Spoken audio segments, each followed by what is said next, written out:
before we get into prayer and in the miraculous. When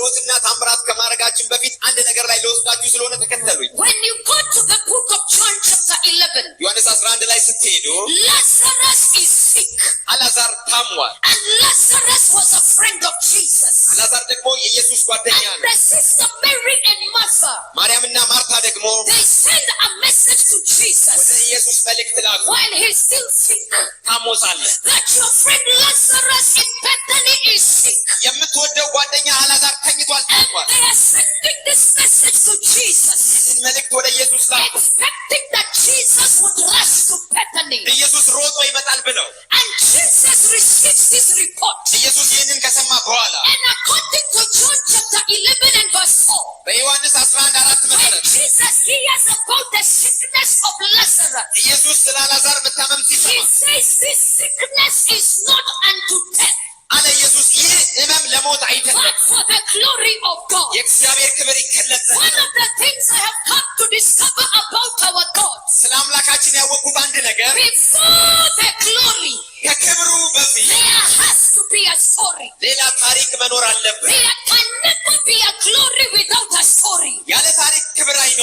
When you see the glory, ask the story, because that is how God works. He says to his disciples, this sickness is not unto death, but for the glory of God. I am here to announce to somebody that is watching us here and around the world, whatever you are going through, it is not unto death, but for the glory of God. I decree and declare that situation is not unto death. That situation, it is not to finish you. It is to display the power of God. And watch this now. When Jesus gets this report, he does not rush to Bethany. He says this sickness is not unto death, but for the glory of God. And watch this now. Lazarus dies. If there was a time in scripture that it looked like it was over, it was during the time of Lazarus. Because Lazarus dies, Lazarus is buried, Lazarus is in the tomb for 4 days. So if it has ever looked like it is over, it was in the time of Lazarus. There are people that are seated here, others are in the overflow, others are watching us from around the world. You are feeling like it is over, but I stand as an oracle, I stand as a prophet to declare it is not over until God says it is over. Where people put a full stop, that is where God begins a new sentence. I love the way our God works. Before the miraculous, you go through the ridiculous. My God, Lazarus is dead. And Martha says, by the time Jesus is coming to Bethany, she feels like it's too late. There are people here that are feeling like it's too late. And she says to Jesus, Lord, John chapter 11 and verse 21, let me read it. John 11:21. Now Martha said to Jesus, Lord, if you had been here, my brother would not have died. There are people that are here that are saying, Lord, if you had been here, why whatever is happening to me would not have happened to me. But I'm here to announce to you, delay is not denial. To be delayed is not to be denied. I don't know what has been delayed in your life, but I stand on this altar. I decree and declare, delay is not denial. Delay is not denial. Delay is not denial. Verse 22. And Martha says, but even now I know, whatever you ask of God, God will give you. I came to tell somebody in Ethiopia, even now, God can still heal you. Even now, God can still promote you. Even now, God can still establish you. Even now, you can still get married. Even now, you can still conceive. Even now, you can still serve God. Even now, I know. Tell your neighbor, even now. Even now. Even now. Even now. It looked like it was over. And there are many times in scripture when it looked like it was over. But I'm here to announce, it is not over until God says it is over. There are people that are sitting here. The situations you are going through has led people to draw a conclusion that it is over. But I want you to know, it is not over. Some of you, you look like you are in crisis. It looks like God has forgotten you. But I'm here to announce God has not forgotten you. You are not forgotten. You look like you are in crisis, but you are in Christ. Look at your neighbor. Tell them, neighbor, I am not in crisis. I am in Christ. I am not in crisis. I am in Christ. I am reminded in Daniel chapter 3, verse 25, when Shadrach, Meshach, and Abednego were cast into the fire, everybody thought it was over. As they were cast into the fire, everybody thought they were finished. Because when they refused to bow to the golden image, which the king Nebuchadnezzar had set up, the king Nebuchadnezzar was furious. And he said, let the fire be made 7 times hotter. And the fire was increased. And it was 7 times hotter. But I thank God. The bigger the problem, the bigger the testimony. The bigger the problem, the bigger the miracle. The bigger the problem, the bigger the breakthrough.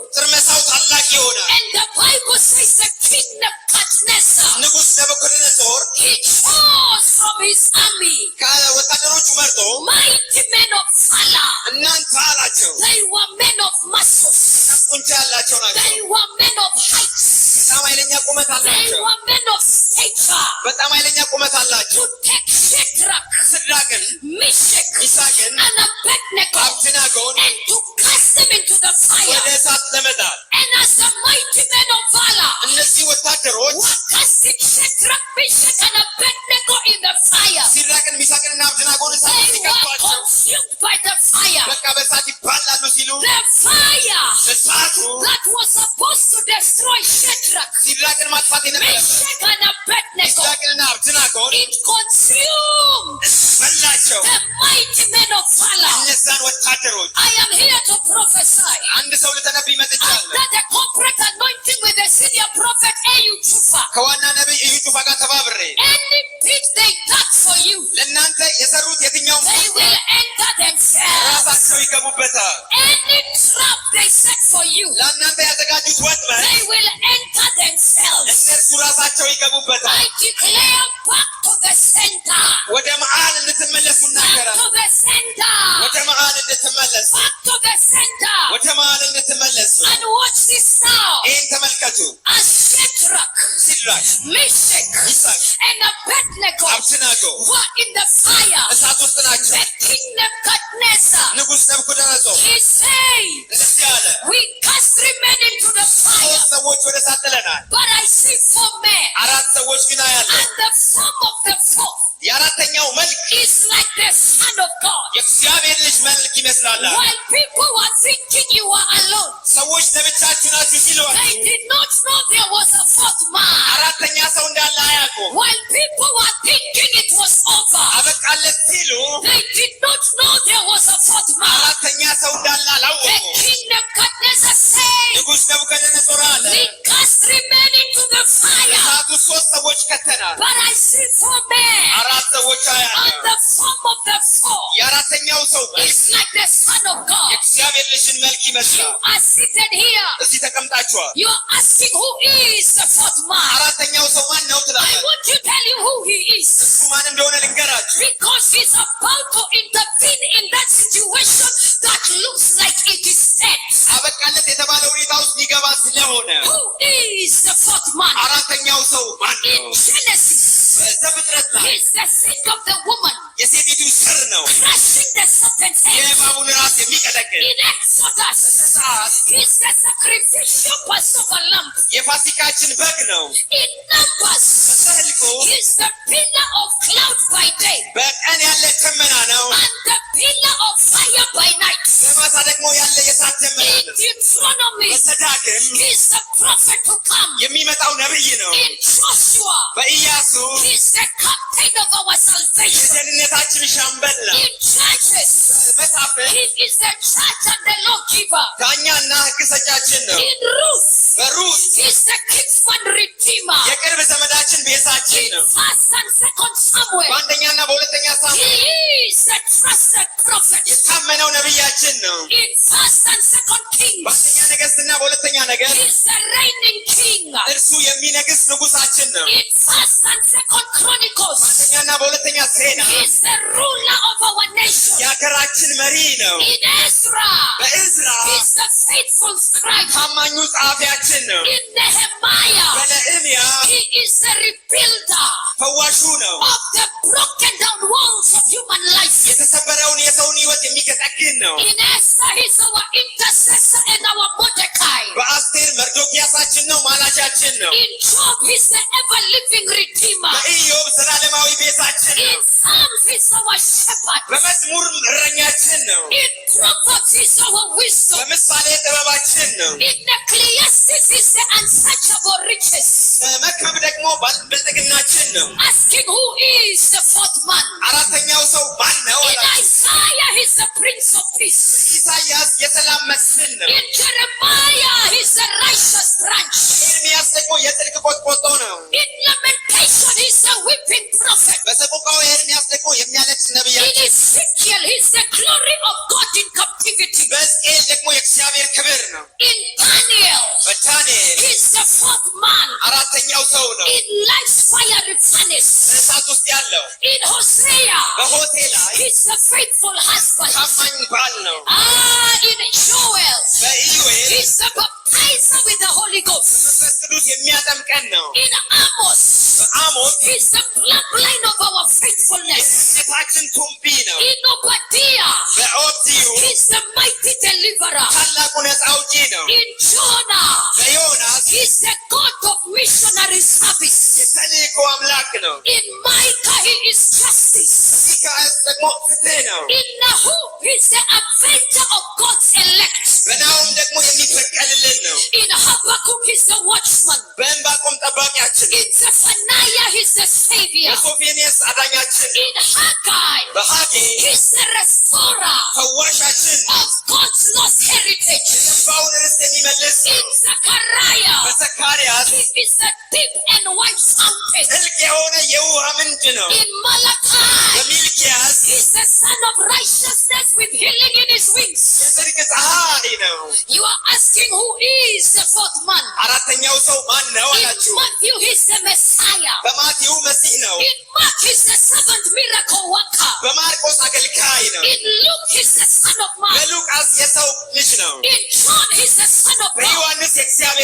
In Acts, he's the Holy Ghost with fire. In Romans, he's the justifier. In 1st and 2nd Corinthians, he is the sanctifier. In Galatians, he is the redeemer from the curses of the law. In Ephesians, he is the foundation. In Philippians, he is the supplier. In Colossians, he is the fullness of the Godhead. In 1st and 2nd Thessalonians, he is the soon coming King. In 1st and 2nd Timothy, he is our instructor. In Titus, he is the faithful pastor. In Philemon, he is a friend that sticketh closer than a brother. In Hebrews, he is the high priest after the order of Melchizedek. In James, he is the power of faith. In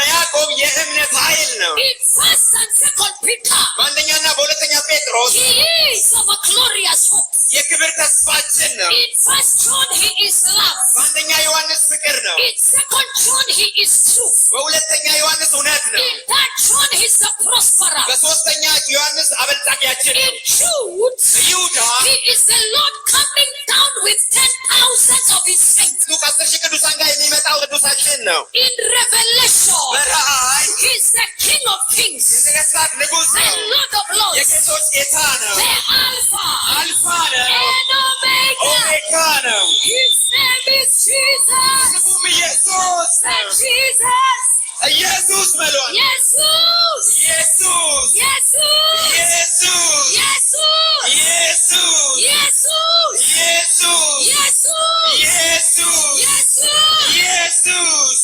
Jesus. Jesus is predicted in the Old Testament. He is revealed in the Gospels. He is preached and demonstrated in the Acts. He is explained in the epistles. And he is expected in Revelation. The fourth man is Jesus. Somebody shout Jesus. Yeah, Jesus Gaetano. Jesus is Lord. Jesus Gaetano. Jesus is Lord. So the fourth man in the fire was Jesus. I am here to let you know you are not in the fire alone. It may look like you are alone, but Jesus is with you in the fire. You cannot die in the fire. You will not die by accident. You will not die by witchcraft. You will not die by evil arrow. Those in the balcony, I said you shall not die. Jesus Christos Gaetano. Jesus is Lord. And Shadrach, Meshach, and Abednego, they came out of the fire. I prophesy under the corporate anointing with the senior prophet Eliud Chufa. You are coming out of the fire. ከእሳት ውስጥ ትወጣላችሁ You are coming out of the fire. ከእሳት ውስጥ እየወጣችሁ You are coming out of the fire. ከእሳት ውስጥ እየወጣችሁ You fires of sickness. የበሽታ እሳት Fires of rejection. የመተው እሳት Fires of failure. የውድቀት እሳት Somebody say, I'm coming out. አንድ ሰው ጮሆ እየወጣው ነው I'm coming out. እየወጣው ነው Shato salagras. Jesus Christos gaitano. Jesus is Lord Now Jesus comes to Jesus Bethany. mata. John 11:33. Watch this. ዮሐንስ 11